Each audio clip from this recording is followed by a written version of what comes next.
Hello, everybody, and welcome to the new episode of Fullfunnel Live. As guys, you have seen today, we are going to talk about brand strategy and how to create brand strategy for a B2B tech company. Today, I'm hosting an episode with Stapho Thienpont, our senior B2B marketing consultant, and Stef Hamerlinck, brand builder at Alan. Health tech, European unicorn. That would be, I believe that would be really cool for our North Americans to listen about that story, because for you guys who haven't heard about Alan, actually this company was founded in 2016, and imagine, so it's just almost 7 years old. Currently, they employ 830 people, and last year they posted that their annual recurring revenue is 258 million, which had basically they grew 62% compared to 2021, and currently they serve 380,000 members and partnering with 20,000 companies and it's just in 3 countries: France, Belgium, and Spain, which is mind blown from my point of view. So today we'll be chatting with a person who is in charge of a brand strategy for that company. And for you who also don't know, this hot startup that is in all media in this country. So lots of things we are going to cover with the step-by-step guidance on how to create brand strategy. You'll see real examples and programs. Stef is in charge. So first of all, guys, thanks a lot for joining us today. And quick question for you guys who are listening online. Please share where you all coming from. Curious to see if we have more Europeans or North Americans today. Share in the chat. And I'm always calling from Split, Croatia. Stapho, where you joining us from? I'm in Ghent, but I planned a trip to Croatia yesterday. I'm going to Croatia. Andre, coming to see you. Yeah, cool. That's true. The Stef is close to me, I think. Right? Yeah, super close. Also, Ghent, Belgium. Wow, international crowd here. Very cool. Yeah, Thailand, Brazil, UK, India, New York, Texas, Ottawa, Canada, Spain, Arizona. Cool.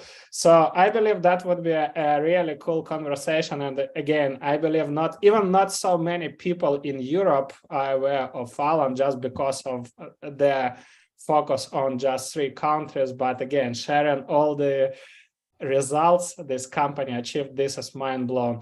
So I believe we need to start with basically nailing down the process of brand strategy. And maybe let's start with a simple definition. What is the brand strategy for Alan, right? How do you define it? What does it mean for Alan? Sure. So before we do that, just a small piece of context. I'm not the only person in charge of the brand at Alan. I'm mostly focused on building the brand in Belgium, but I'm heavily involved as well with the global brand, and we try to do as much synergy as possible. But just a caveat, there's other people also working on the brand. It's a bigger team here. But so brand strategy, what is it? And what is it for Alan? It's a very good question. I mean, when I think about brand strategy, it's basically a platform for marketing initiatives that connects with business strategy. So for me, it's very important to understand how brand building initiatives connect to, bottom line, to the impact on the business and how we can grow the business thanks to it. And the brand strategy is basically a vision on how to get there, how to reach that, how to do that, what are the boundaries, and so on. That's in a nutshell my definition. I hope that makes sense. Yeah, absolutely. I know that you have an overview of your programs. So what I believe most folks are interested in is actually how you achieve these results, right? What exactly you have done for Alan. So if we can discuss the main stages, right, and the step-by-step process you use to develop brand strategy, that would be cool. And yeah, feel free to share your screen, share your experience. That would be really interesting to learn. Let's start with the stages and the step-by-step process you have used. Let me see if I can share my screen. Oh, sorry. Basically, Zoom is telling me I need to allow it to. Sorry for that technical hiccup. Just a sec. Zoom is gonna. Sorry, guys. This is just Zoom. Okay, I just need to go in and out of the Zoom because I need to allow it to share my screen. Unless that's not a good idea, but it'll take me a second. Okay. Yeah, absolutely. And meanwhile, what's just one interesting fact about Alan that I also found before this episode is that, and something that I forgot to mention, which is also crazy, company raised 500 million euros in just 7 years.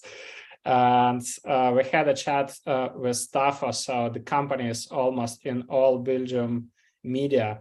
So curious also to hear from your perspective, Stapho, what makes, and just being not employed, right, by Alan, what makes it super hot in Belgium? And you mentioned that it would be really cool, right, to discuss their brand strategy. So if you can share some highlights, what attracted your attention, what makes them, or what differentiated them, that would be also cool to share from Fullfunnel perspective. I think, and it would be also interesting because I have only done quite a superficial reading of Alan. And so what I think, I'm just trying to accept Stef to open up the video, but maybe you can allow Stef to open up the video. But one of the things that I think has been interesting about Alan is that they position themselves as a total health partner instead of just being selling insurance, which is really a big part of what they do. But they're just having a holistic view on health, and this puts them in the category of a health tech startup as opposed to like let's say another insurance player. I think that's really been what stood out the most. And then I also really love their visual branding with their mascots. And so I've accepted Stef as he can. Stef, you should be able to turn on your video. Still can't do it. It says the host has stopped your video. Yeah, second we'll fix it. Okay. Yeah, anyhow, meanwhile, you can share your screen and we can. Yeah, voila. Let's do that. Share screen. Okay. So up here we go. You can see my screen. Okay, so I just for some extra context, I added this this little thing before the actual brand strategy process, which is starting a new job. I don't know how relevant it is, but it's just because I also came from a different space. I had my own agency and I joined this big B2B scale up. And that's why I added it to. It's also very important to, when you do want to infuse brand strategy into these companies, it's also important first to gain a lot of context about the business, about the category, how the sales team works, how the products work, what is the vision, everything, to make a lot of mistakes. It took me also, I think, a year to ramp up, and I'm still learning a lot. And then to prove impact, and really to do that with small steps. The thing is with when we're talking about brand, it's very often these big initiatives, expensive campaigns, big events, whatever it might be, but really to start small, maybe start lower in the funnel with initiatives and start building links towards the top of the funnel, and slowly start building that, and then also build conviction about why do we actually need to invest in brand top of the funnel, how do we need to do that, why is it relevant for our business. So that's just a little side piece of context before you actually work on brand strategy, which is the second part of the slide here, which is really, first you need to understand both the brand, so basically what does the brand look like? What is the internal vision? What is the company culture? But also, what are the visual assets? What is the verbal style of communicating? All those things you need to basically audit them to understand them, but also the context. How is the category behaving? How is it evolving? Who's winning? Who's losing? How are consumers interacting? In this case, it's both the B2B, the decision-making units, but also the end users, the B2B2C, the members, the people using the product, that you need to understand, what are their needs, what are their problems, what are their desires, that sort of stuff. Very important before you do anything else. And then once you basically can converge on an idea of how you can position your brand within that. So Stapho already mentioned this idea of, one-stop health partner. That's a very important part of our positioning and how we differentiate ourselves in the market, is by not just being another insurance player, but by making sure that we're, playing in a bigger field, in the field of being a health partner. Once you define that ID, that core ID, the promise, as it's sometimes called in branding, you also need to define some of the boundaries. And often those are things like, what are things we absolutely cannot do? What are like the edges of where our brand lives? Because a brand is not like this single thing that does a single style. It can be a lot of things in a lot of different contexts, especially in B2B, as you have different segments like B2B, buyers, B2C. You can act differently, but you also need to set up boundaries on how far you can go in that. And then the strategy is really, I'm referring here more to the yearly planning cycle, where you're basically trying to look forward. Okay, how are we going to deliver on that promise this year? And how is that going to contribute to our business objectives that we have this year? And then you start planning actual initiatives. And then, of course, the biggest part here is executing with excellence. I think all good plans, all brand strategy can look lovely in a deck, but the execution is where it really stands or falls. So that's, I think, key to make it happen. And then, of course, it's not just because you made a plan that it will work the whole year. Often the market happens, competitors behave differently, things happen, trends happen, consumers change, COVID happens, whatever happens. So you evolve, you change your initiatives, you learn from the initiatives, you do new stuff, you try out stuff. And then, of course, at the end of the year, you make sure that you analyze what the impact was. So you can look at things like brand KPIs, and we can talk about that later. But of course, very important with each initiative is really to look at how does it actually contribute to the bottom line. Maybe that can be by setting up objectives on, for example, how many meeting requests do we want from this initiative. Can also be longer term objectives. But anyway, you need to make sure you find a way to prove that, because otherwise it's just gonna be, you're just gonna be the fluffy guy doing fun stuff, but that's not what you want. And then, of course, you want to restart that whole diagnose cycle, because things change and you want to keep feeling the pulse of how the market is evolving. And I think doing that yearly is good. That doesn't mean that each year your total messaging, brand style, brand personality is going to change, but it's more about, understanding how to evolve and what have we learned from customers, feedback, so on, so we can really keep honing in on that vision and getting closer to it. That's the idea.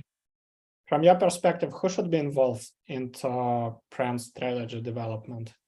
Good question. So there's, I think, the one of the key players here is the brand manager, or however you want to call it. In bigger marketing teams, you have some specific people working on brand. As a brand manager, you have also very often you have people like content strategists, content people. So those people should be involved. Also, I think very important, of course, is just your marketing lead, or the person that's really leading the whole marketing crew. So that can be the person that is also looking into other things like performance marketing and product marketing, but is leading the whole scope. Sometimes those are the same people. And then you need to evolve leadership, but only, I think, in, let's say, give them quick overviews of what the plan is, what the goals is, how it aims to contribute to the business objectives. I don't think you need to pull them in like the nitty-gritty stuff of the brand strategy. But I think those are the typical players you want to have involved. And then also very important, again, pull in people from sales, pull in people from product at the right times to get the right feedback, but also to validate the overall plan and ideas. Because I think one of the biggest dangers you can have is you can have this idea of what the brand should be about, but it's often people in sales or in product or in care or customer service that are actually a lot more in tune with what customers are saying and thinking about the brand. So if you don't involve them, you'll probably get this almost ivory tower idea of what a brand is. So involve them, but when it comes to decision making, I think you need to make the pool a little bit smaller. Actually, this reminds me a lot about our approach to develop a go-to-market strategy, because we do in-depth analysis of revenue coming from different markets, verticals, different tiers of customers. We do in-depth customer interviews, and exactly for the reason that you have mentioned, we want to avoid bias when people say, hey, our brand is, right? But this has nothing with the reality. This has nothing with how customers perceive this brand, right? And then we create this biased opinion about where we want to go, instead of building emotion based on the customer's journey. Just to quickly to tap into that, because it's a very interesting notion that you bring up, and actually it's a big part of what I think brand strategy is a challenge. It's finding a balance between where you want to go, what you believe is the ideal position. For example, for Alan, we're firm believers that this idea of a one-stop help partner is really valuable for companies, that their members will be happier, healthier, engaged, does better performance for companies, more attractive, the whole. We see the end benefit, and we've gotten a lot of signals from the market that is there. But very often what we do see is that a lot of people still perceive us as, oh, maybe they're like a slightly cooler digital health insurer or whatever. They're not seeing yet what we position ourselves like. So it's a long work to get there, and it's a balancing act just to that's important. It's not always gonna be in line with each other, and it's always figuring out how far can we take this without going too far, and as you said, like creating this position that doesn't exist at all. And what is really interesting, Karen said that the more people you include in the process, the slower the project will go, which I totally agree. And yeah, I don't just want to don't dive deeply into, let's say, ABM approach, right? That's completely irrelevant for today's talk. But I'm curious to hear your opinion. So how do you balance who should be involved? Because generally speaking, let's imagine Alan, right? You raised money, you have investors, you have key stakeholders, and then you have these different functions: brand, demand gen, sales, client success, field marketers, etc., right? And as usual, everybody has opinion. So what is the right way to balance it? I mean, there's no easy answer here. I think in part is, I think what's very powerful is if you can connect what you want to achieve very well to the business objectives. If you can show, like, let's say we want to grow X amount of members, and if you can show that by your brand strategy and your brand initiatives, you will contribute, I don't know, 50 or 10% to that objective, I think that will make people excited about what you're trying to do.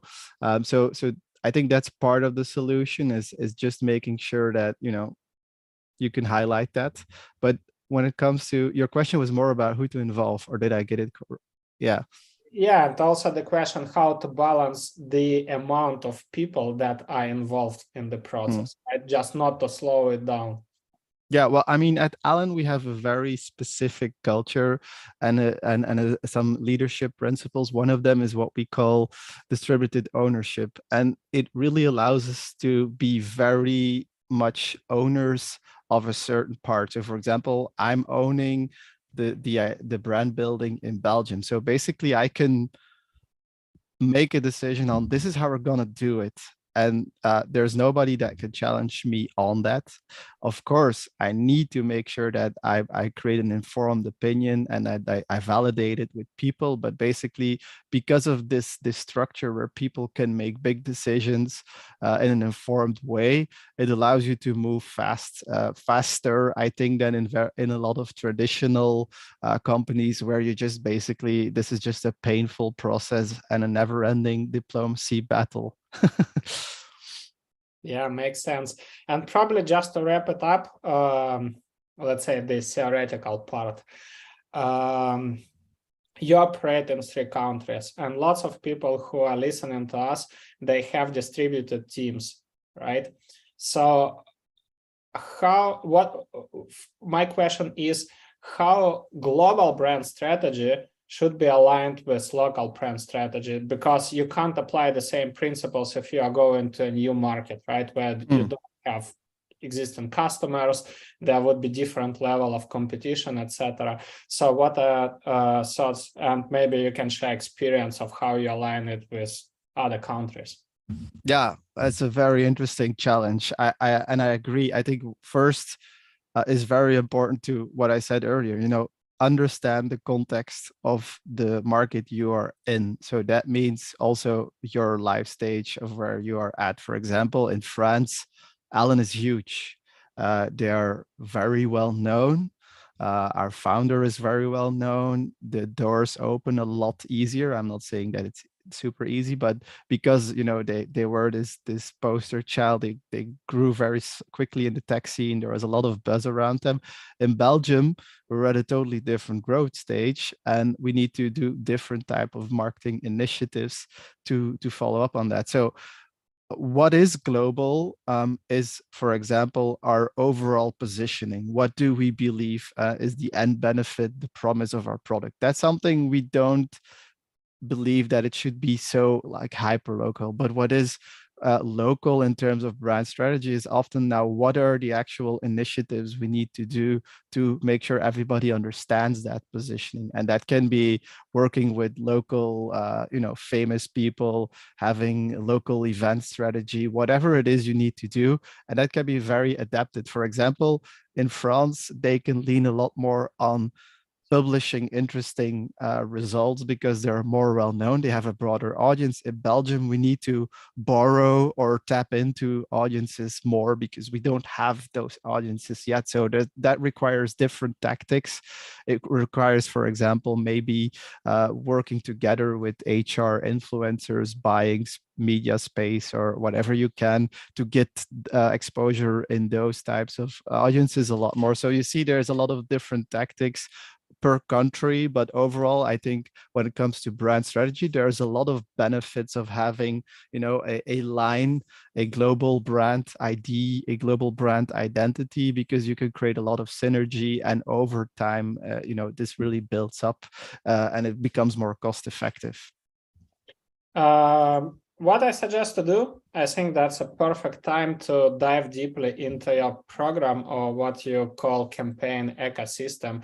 So it would be cool to do a practical review and share what exactly you are doing, right, in terms of Alan's brand.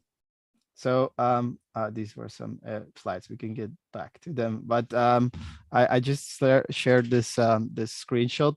It's not super visible, partly because I don't want to show the details of the exact campaign, but it was just an example of how to think about a brand campaign. This specific example was actually a more traditional advertising video, where we then thought about, okay, how can we actually create something that is not just this beautiful video that we push on YouTube pre-roll and some other channels, but really we created an ecosystem around it. So that means, can we make sure that this is a small part of it, but for example, can we make sure that there is visual consistency across all touch points? Do we see the campaign assets coming back on our website? It's a small thing, but again, it's this feeling of creating a true wire that's very important.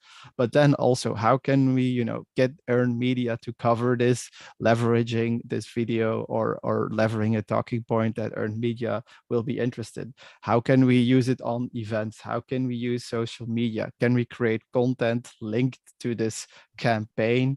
And can we set up nurture flows and everything? And we basically, what you see here on this visual is you go from top of the funnel, where it's really about reaching a lot of people, to middle of the funnel, where we try to get people that are interested or have engaged in some way with this campaign, to follow up on them, to nurture them, and then of course to bottom of the funnel, where basically we get them to a meeting request, or we get sales to follow up in some way or the other. That's in a nutshell the idea of setting up a big ecosystem around the campaign, both in the depth of the funnel, but also in the length of time. It's interesting to think about a campaign not as a one-off, but maybe as a campaign that can run for 6 months or even a year if you want to, and have a formula that you can repeat. That's why I think the word ecosystem is so important here. It's not just a one-off, because the chances that you'll actually have good impact across the funnel is very low with that. So we have a couple of questions about it. I think that would be perfect to cover. Okay. So one of them is from Elena. How many people are required to execute on such an ecosystem? Well, in this case, I think it was I led most of the setup here. I had some help from, we have some people that are really focused on performance marketing. So we had a small team there to support.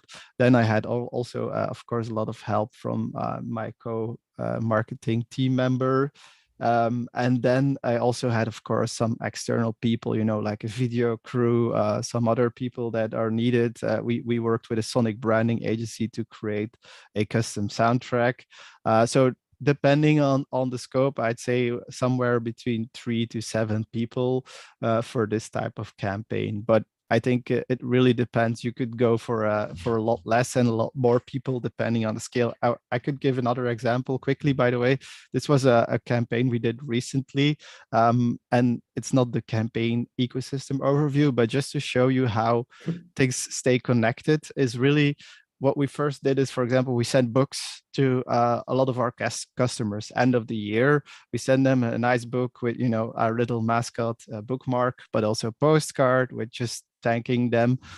We also send it to prospects. And then after that, we linked a webinar with the author of that book as a next initiative. And, we got a lot of people that got like a QR code from the book that they could join the webinar. We shared social media on it. We did a campaign on it. And now even after the webinar, we're creating content from that webinar again to nurture our audience on social media. Just to give you an example of, don't do one-offs. Look at how you can distribute it maximally over time and across the funnel. And sometimes that requires a piece of paid media. For example, we paid again HR channels to feature this event. So we also do that too. Sometimes you have to pay a little bit for reach as well, but just make sure that overall you're maximizing it. And then here we had sales follow up with people that subscribe to the webinars. We had a great opportunity to chat with prospects. And so again, it connects to the bottom of the funnel. So if you're looking at this campaign and the previous one, it ends up in like a very typical goal for B2B, like, right? The discovery call.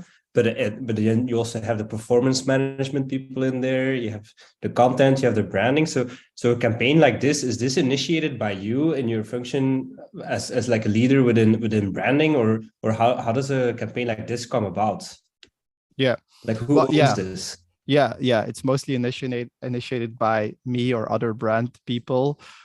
From the idea of, okay, the first big challenge here is, we need to build awareness with our audience around certain topics or category entry points, whatever you want to call them.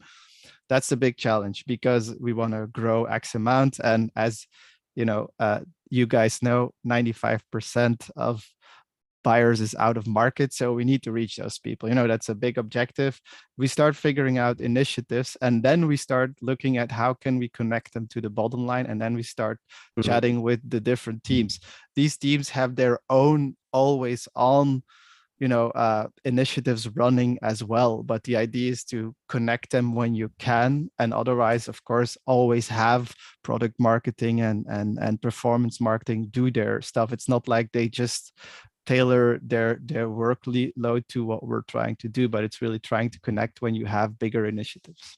I hope that makes sense. So yeah, so I can imagine if the first day at Alan, if you wouldn't show a big slide like this and say, hey, I want to make this whole ecosystem, how do you within the organization get to the point where you can say, look, I want to send a bunch of people a book, and like we will have probably some top of the funnel metrics, but it will probably be difficult to attribute this all the way to the end. So how do you make this journey within a company to get to the point where you can do something like this?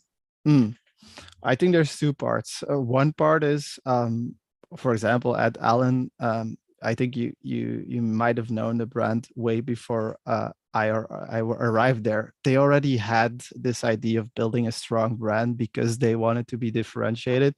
So the road was paved, and that's not always the case. I've worked with a lot of clients in the past where they basically just flat out say, well, we're never going to do that.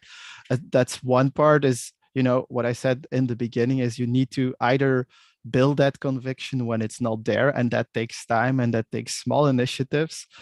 But on the other hand, I think what's also very important is, again, this idea of this type of initiative, for example, with the books, is really very well connected to what sales needs to do. And in a lot of B2B organizations, sales is, you know, Andre, you probably know this is king. They're leading most of the marketing efforts in the way that, you know, they're demanding a lot of the budget. And I think if you can connect initiatives well with sales, but also get sales excited about initiatives, it's a lot easier to push things through. And that just, again, that gives you then the leverage to build on bigger initiatives, bigger reach initiatives. So it's kind of like this long playing game where I think I call it like you build basically a portfolio of initiatives. You start small, you start from the bottom of the funnel, and you build your way up. You build conviction, you build trust. So something like yeah, go ahead, Stef. No, I was going to say something like sending this book to, let's say, 10 key accounts or whatever would be a beautiful pilot campaign to kind of like start to show like, look, hey, we sent out this book. It helped us to open up this meeting. So you could kind of say it's an ABM warm-up play, but at the same time, they're posting it on social media. So we're seeing this is a nice impact on our branding as well. So see this, I really like this example, as it's clearly you can upscale it as much as you want, and you can downscale it as much as you want. And it's beautifully connected with sales, which I really like, because a lot of my experience with branding has been very far removed from sales and this kind of like a bottom of the funnel reality to say. I mean, to be honest, I made this mistake as well. I came in swinging also at Allen, but I always do that. I was used to being a consultant, and people hired me to, you know, share my thoughts on brand building. It was a lot easier, but in this type of organization, they were skeptical, and rightly so. As you said, like they were like, okay, but I came in, you know, waving with the big brand building ideas and campaigns, and it didn't work out from the beginning. I had to take time to, you know, really build that conviction. And it's true that you shouldn't do that. You shouldn't even talk about these big ideas. I think you should start with, can you sell something in an interesting way, and then build your way up to, you know, can you make more people aware of this? Can you scale this? Can you repeat this? I think it's the right time to answer a question that one of our community members has submitted. So we have seen a lot of tactics that you are doing, right? So now what's the difference between demand generation and brand? Oh, wow. That's a good question. Honestly, I mean, I think this it might get semantic, I think, and for Alan, I think it's pretty clear when we're talking about demand gen. We're mostly looking into setting up paid ads to reach new people, to get them, to be interested in our products. When I'm thinking about brand, it's mostly about touching those people even before we do that type of reaching out or trying to convert them. It's like it's the first touch of, I don't know, 7 touches, or maybe it's the first 3 touches where it's really just being around, being associated with certain topics, becoming familiar, piquing their interest almost. And then demand gen is more about capturing that. That's, I mean, could be totally wrong, but that's how I kind of see it. But you're absolutely correct about semantics. I would be honest that we always talk at Fullfunnel, we always talk about cohesive full funnel marketing. Like 100 years ago, there was only one term, marketing, right? Nobody spoke about ABM, demand generation, demand capture, and I don't know, we can use lots of marketing slang. But the key point is that, and what you have shared and what we have discussed behind the scenes, you need to have full funnel marketing and a clear go-to-market strategy. We can discuss the problem with X and Hen, right? But the point is that brand strategy is just a part of your bigger go-to-market strategy. Demand generation is an execution, right? These are specific tactics you are running. But before you start running tactics, you need to have strategy, right? That's one of the key points. But what we wanted to share is, and obviously all the tactics that you run, they help to establish your brand presence among channels your buyers use for research, education, purchase, etc. Right?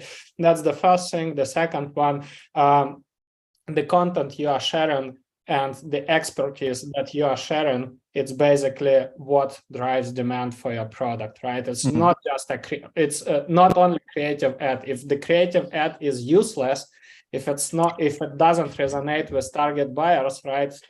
It just would be it could become viral, but everybody will forget about it in just one day. That's the point. And I wanted to share this program and the tactics for people so they can see how we can go from strategy to specific execution. But we have lots of questions from our community, and if you don't mind, I would love to ask a couple of them. Coming back from execution, from tactics back to strategy, right? So one of them, Sam Blanks, she already raised in the chat. There was a question about what needs to be part of strategy? What about personality, visual identity, and as well, when you develop brand strategy, how can you convince your key stakeholders or co-founders, if you're working for, let's say, private company, how you can convince them to adopt your strategy? Yeah, interesting. So the first question, let's start with the second part of the question. Convincing stakeholders, I think, is a part of the solution is first getting their input. And this is like, I don't know if you've read Nir Eyal's Hooked, but the basic idea of building habits is getting somebody to invest something in a product. And I think it's kind of the same with strategy, is if you get people to invest, as in put feedback, give feedback in, then they will also probably be more on board. So that's just a very basic tactic, but make sure you heard them, and then probably they'll be more aligned if they see that reflected in the strategy you present. I shared this slide here as well. What do you need to show in a strategy to make sure that it's solid? I think there's this model of the 4 C's. Basically, consumer.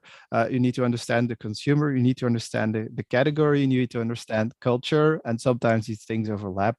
And then company as well. You need to understand the company very well. And then basically, what you need to do is you need to converge on all of those, sometimes we call them insights or whatever you want to call it, basically on those understandings, and then show what the ideal positioning is based on all those things. So our competitors are behaving like X, and our consumers want this, and we are really good at this. So that means that this is our ideal way to position our brand and to communicate on it like that.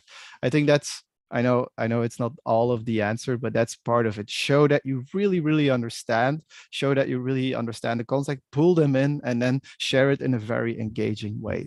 Share it in a storytelling way, and then connect it to business results. There was a second part of the question about what is part of brand strategy in terms of like, what are you defining in that phase? There's a lot of things I think that need to be honed in already on a strategic level. I'm not a huge believer that, for example, brand design is something you do after strategy. I think there's strategic choices to be made about visual design, about verbal identity, about how much you will allocate in the funnel to top of the funnel, bottom of the funnel, however you want to describe it, what channels you want to be on, everything that I'm mentioning here, for example, in the brand audit, I think should be at least somewhat defined or hinted by in your strategy. Not everything. I mean, you're not, for example, creating your brand identity in the strategy. But for example, if you see you have a category with all boring competitors, boring visual logos, there's nothing human, nothing warm about it. Well, why not create a fluffy mascot?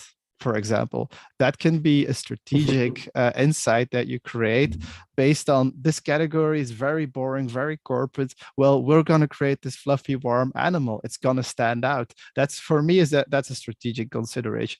But it's the same about how you will express yourself verbally. It's the same about what you will say. It's the same about where you will be present on what channels and what you will say. It's the same about the budgets. It's the same about who will manage the brand and make the decision. So there's a lot, I think, that needs to be defined on that level.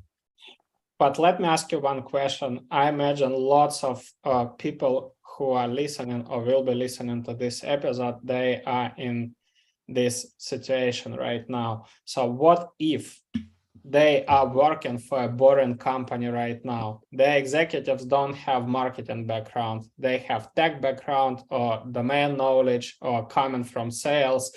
And basically, what you said, so the industry is boring, the category is boring. It's just a standard for them. They assume that to be boring is just a standard. This is how things are done. And then if you come, let's say, with mascot, they might think you are crazy or you are too creative for this specific vertical. So what exactly you need to present to persuade them? And also, I think a part of this leads me to another question. You mentioned research, which I absolutely agree.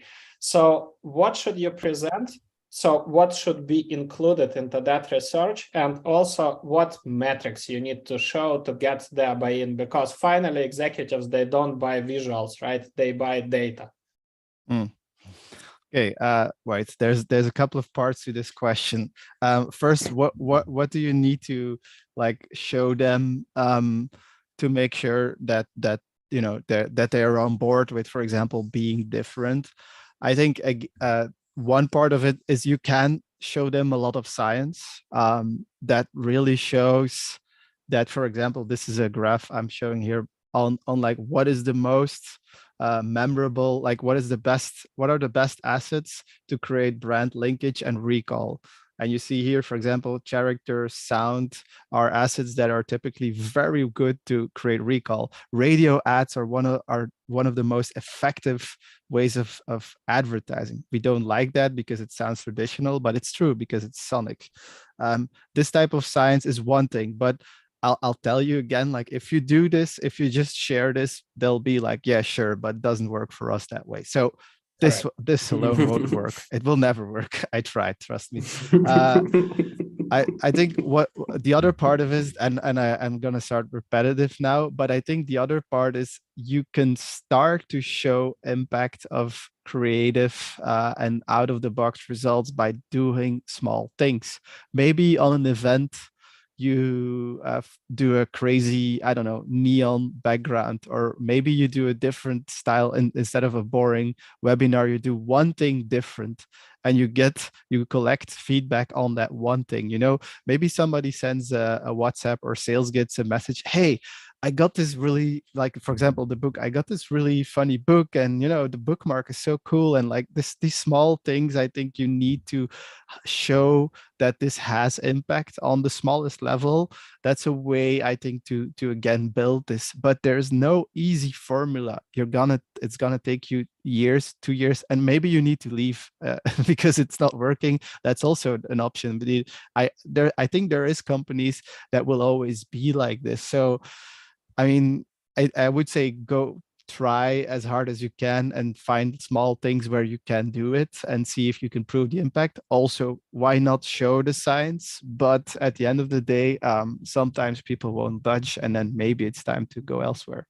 I know that's not the best advice, but no, that's absolutely fine. I totally agree that there is a power of small experience, and that's basically this is how we always structure our ABM campaigns. We always start on a small scope with limited resources, just to lead by example, prove the motion, document it fast, and get the results fast, right? And then exactly. you always compare it to outbound motion, to paid channels the company uses, I don't know, events, trade shows, conference booths, etc. So you have clear piece of data, and then you can compare pipeline velocity, revenue metrics, and all of that stuff.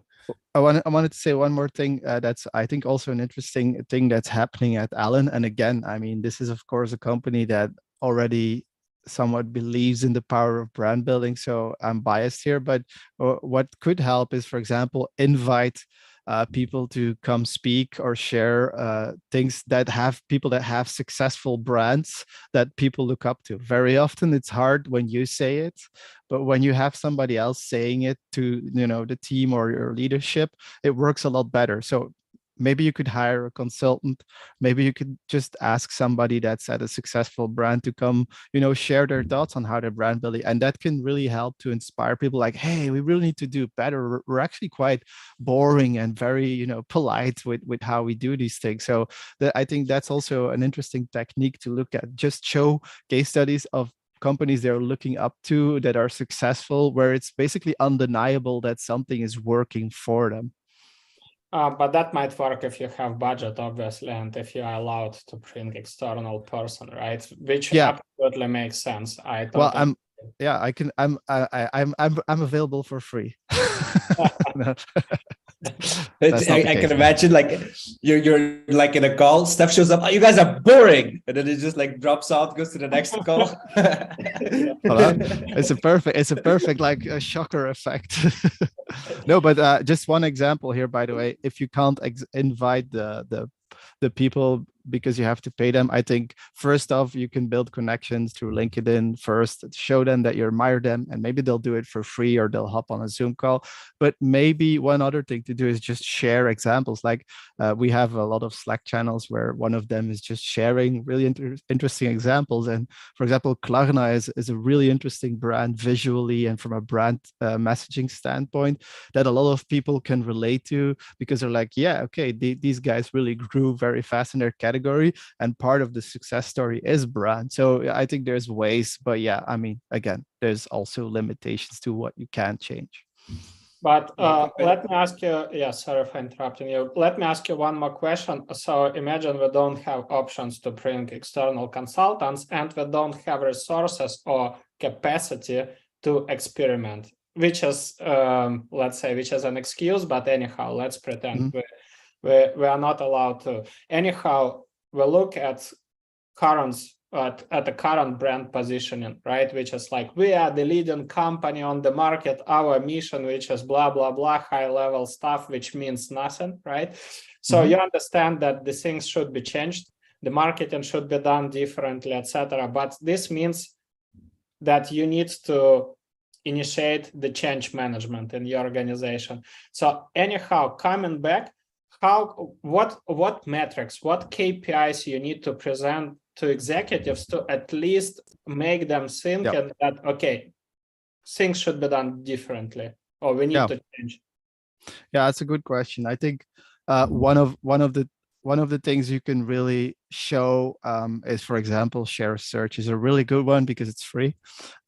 Basically, what this metric is about is you can show what your amount of searches for your brand name. So let's say people Googling Fullfunnel is versus your main competitors, and you can, so you're basically showing the relative share of search that you have.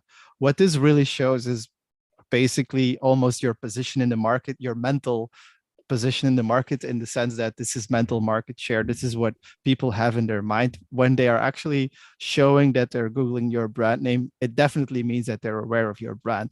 So this is a really good one, I think, to do like a first, like a benchmark.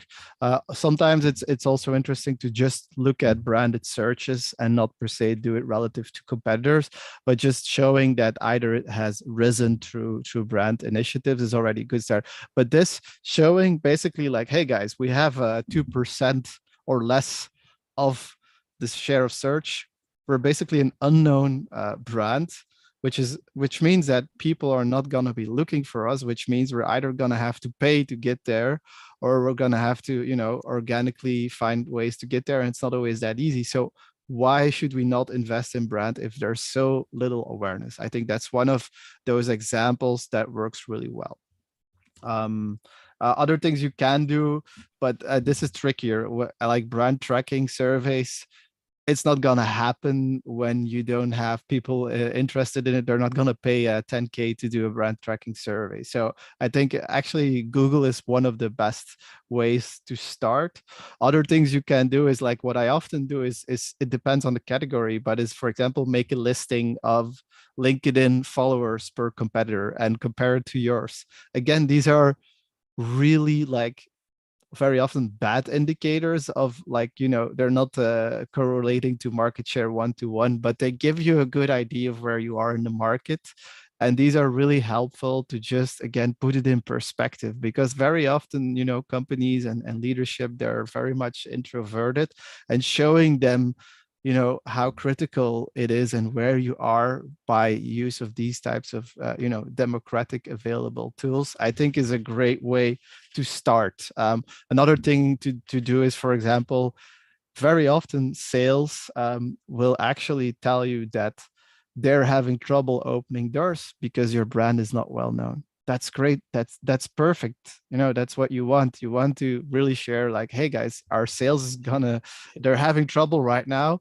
And if we do this, it's they're perfect. gonna be, yeah, I mean, this is so great. But yeah, that's really what you want. So go find it somewhere else. It'll be there. If you have a bad and boring brand, sales will tell you like, please help us out here. We're dying. So, there's show quantitative results that you can get, show qualitative input that you need. These are things I think that can be great starting points for at least to realize like, hey, we need to work on this. And then over time, build conviction through small initiatives. Have you ever asked any of your SDRs to wear mascot mask on a sales call? Well, actually, funny enough, they're like the background for Zoom calls is our mascot, like sitting waving behind our people. So yeah, it's there. It's in the call.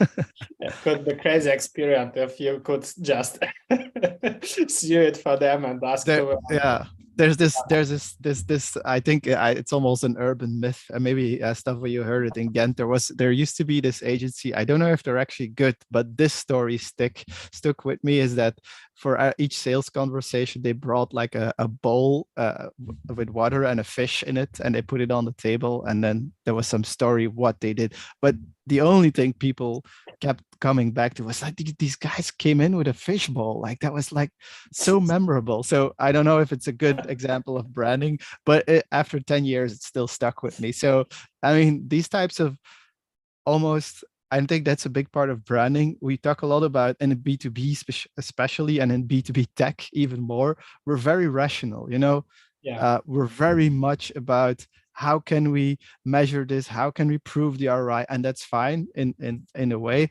But the big problem is, you know, when I think I showed the stat before, but the big problem is this brain of ours doesn't work that way. You know, 95% of our decisions are made unconsciously. And what we do is basically we pick up on a lot of things that are more about signaling, like visual style, things we do, channels we appear on, contexts we appear in, that are very important. And these things need to be part of your strategy, but it's not that easy because, you know, they're not as rational as saying we're gonna differentiate our category by being more valuable in X and Y. You also need to signal it in an unconscious level. And I think that's where it becomes really interesting, when you can build that language and build that conviction. And I would just summarize what you, sorry, I just wanted to summarize what you have said. So the brand searches share, right, comparing to competitors. Followers also talk to sales and ask about the challenges, right? And also you can review the lost deals, especially with your ICP, right? And ask about the reasons, especially if you are losing a lot of deals to competition or because of risk. So nobody wants to bring unknown brand, right? Sometimes it's easier to pay more, but nobody will be, it's like a famous quote, nobody will be fired for bringing IBM or I don't know, McKinsey or whatever, right? Yep. So that's one. But I would also share, I saw this question from Natalie. I would also look at different metrics, right? Also at conversion rates between our funnel. We can also look at our pipeline and revenue growth. So let's say if we are growing by referrals only, which means that we don't have external marketing. So market is not aware of us. So we have a good product. That's why people, or service, right? That's why people recommend our product or company, but that's it. Nobody knows us. That's one of the things, right? We can look at inquiries when we can ask people when how they have heard about us. But there is one more thing that could be an eye-opener for any organization. And this is an experiment not so many companies are willing to take. Imagine you are working on a conservative market, right? And basically healthcare is kind of conservative market. So what you can do, imagine you don't have a big client database, right? But you are more or less established company. You work for 5, 7, 10 years, doesn't matter. So one thing that you can do is just to find any niche community or association. Let's say, like in America, we found this, let's say, healthcare association. It was like association of hospitals, doesn't matter. And you can ask them to do a market research for you.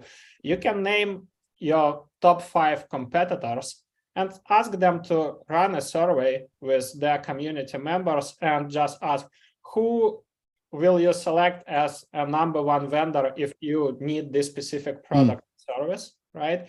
And have you ever heard about this company? And this is a huge eye opener. And this is one of the things when executives look at it, just quite often it's not a pleasant surprise. They want Stef, this is great. But no, obviously you want to be top of mind and everywhere, but in a lot of cases it's not.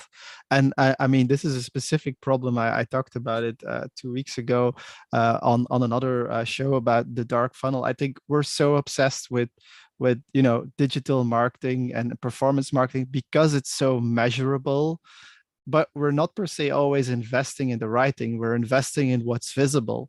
And I think that's a big problem we have with everything that's more related to top of the funnel brand building initiatives. It's not always that easy to connect them, and we often just get biased to what we can see. It's attribution errors. And I added this slide as well because I think that's very relevant. This idea of the attribution mirage, where basically what attribution software says is the source of traffic and what is really often the source of traffic. And I've noticed that myself, even in conversations with customers, is like very often like, yeah, I saw this guy, or I was on this podcast, or I met this event, or this other person told me, stuff that happens in the dark funnel. And I think one easy solution there is just, you know, self-reported attribution. It's something that's super old school, you know, asking people, hey, where did you hear about us? But it can help over time if you keep collecting that data. But by the way, I loved your example of doing the survey, Andre. That's such a great sample ID. Yeah. And also, yeah, we can talk a lot about attribution, but you're absolutely right. There is a problem that everybody is being obsessed with attribution. Everything should be measurable, scalable, etc. Basically, companies are looking for shortcuts. I will put 10K euros or dollars and would love to get 100 out of it, but the reality is that it doesn't work that way. Anyhow, we spent almost 1 hour together, which is again awesome. Yeah, we have 2 more questions I want to ask, but first of all, let me ask guys who are still online with us, how is this episode for you guys? Was it valuable, insightful? Did you learn something new? Share with us your feedback, please, in the chat. Would love to hear your feedback. And I would pick up 2 questions while you guys are posting. Vanya asked one question about localization. So if you have a global strategy and then you have, let's say, local teams, how do you localize this strategy? So what's the approach here? Yeah, it's a good question. I think we talked about it earlier. So there's parts where you want to, you know, follow the line that's global when it comes to the main, you know, the value proposition. And then where you start localizing is really where you start looking at the specific challenges you have as a country. That can be partly linked to, you know, business objectives. We want, in this country, we want to grow 200%, or in this country, maybe we want to focus more on churn or on specific segments.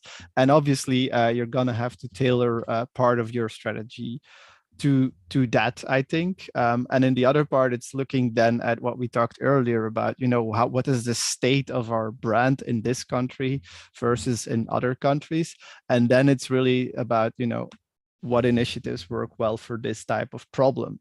It's a very broad answer, I know, but basically that's how you have to do the work. You have to gain the context, and you have to understand that big parts of the brand are going to stay the same, but really where you're going to communicate, what you're going to say to who, is going to be more local. Thank you. And one more question, I hope I pronounce name correctly. Elaine asked about for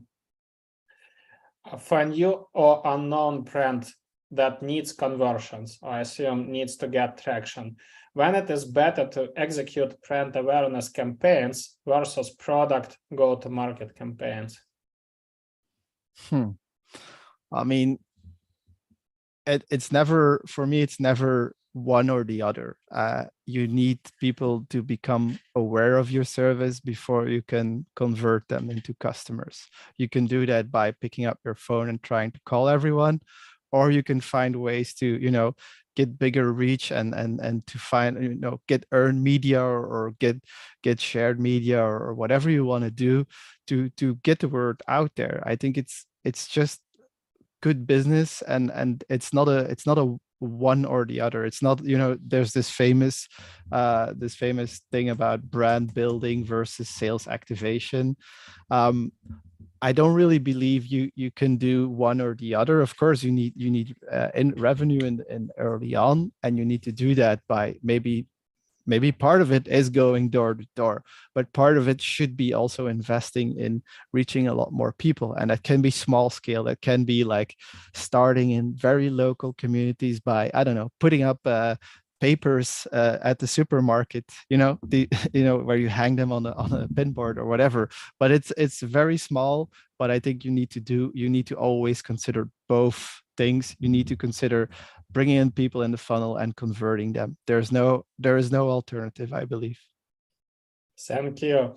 And I'm looking at the feedback. The feedback is fantastic. And yeah, happy to hear, guys. First of all, thanks a lot for the feedback. Happy to hear that it was valuable. All of us tried our best to share practical examples of developing a brand strategy.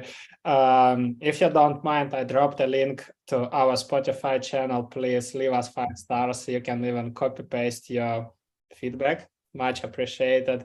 And few announcements. Stef shared a screenshot from Refine Labs team.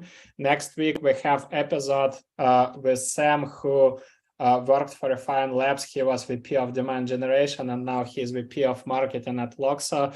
So with Sam, next week, we are going to share with you guys the step-by-step process of developing demand generation program from scratch. Budgeting, buy-in, metrics, all of that stuff. So stay tuned. In 1 week, we are going live. And obviously, sign up for our upcoming Fullfunnel Summit. It will be hosted in 1 month. Yesterday, we have announced it. 1,000 people already signed up. So should be a huge, cool event. Looking forward to host all of you. And Stef, thanks a lot for coming and sharing all the nitty-gritty details of growing Alan. Cool examples, great answers. Thanks a lot. Yeah, thanks for having me. I'm super honored to be on the show, and it was great chatting with you. And thanks everyone for tuning in. Yeah, thanks a lot, guys. See you in 1 week. Cheers. Take care. Bye-bye. Bye, guys.